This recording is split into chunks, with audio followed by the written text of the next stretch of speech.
awesome nerds? Welcome back to another episode of Don't Look Under the Wig.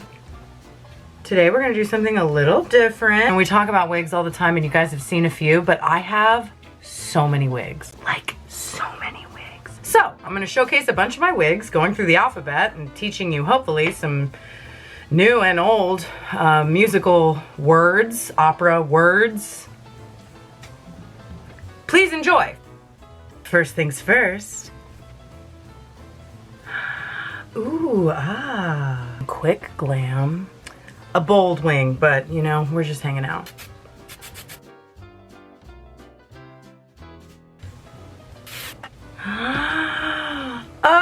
A is for aria, derived from the Greek and Latin air. An aria is an extended vocal melody performed by one singer.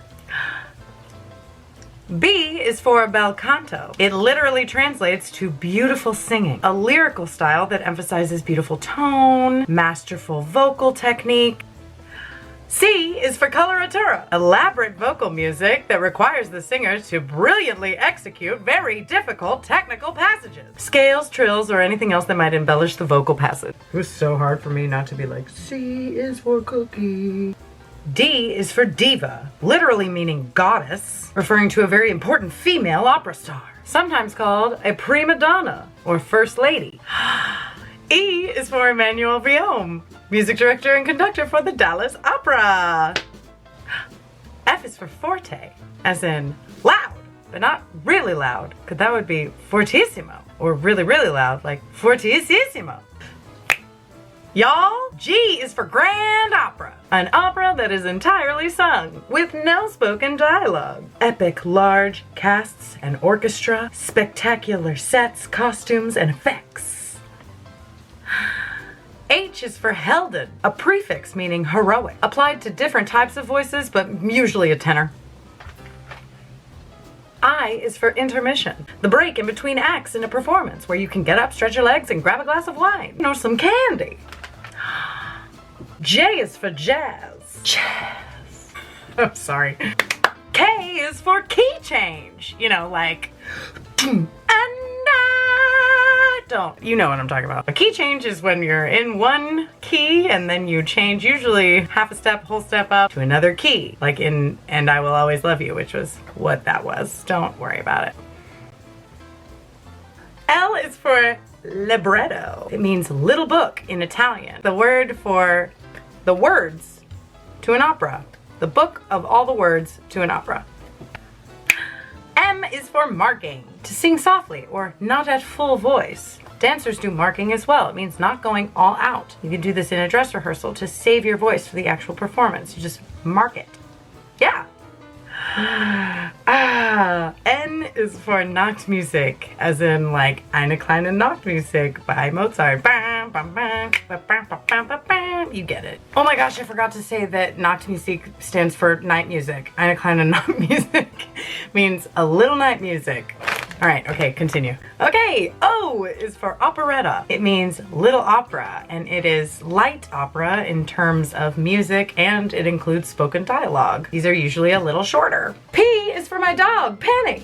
P can also be for prelude, a short introductory piece of music that leads into an act.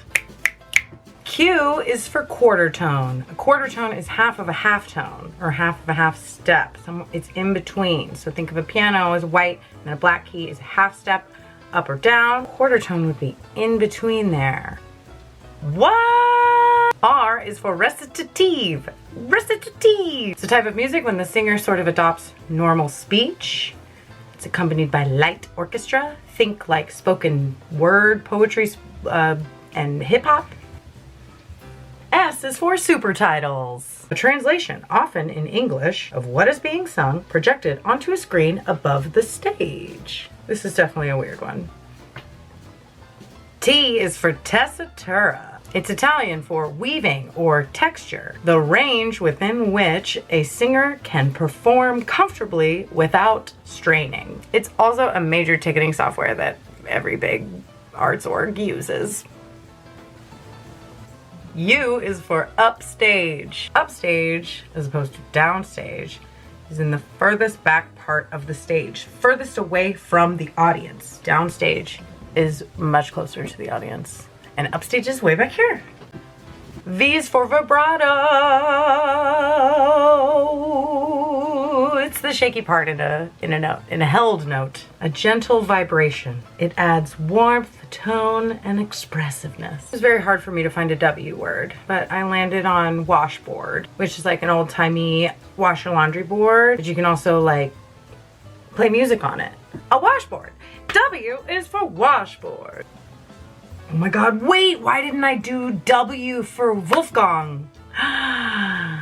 Wolfgang Amadeus Mozart, that's his first name. Did you know that? I bet you did. And if you didn't, now you do. It's like a Betty Grable thing now. Oh, X is for, you guessed it, xylophone. Because what else? What else would it be?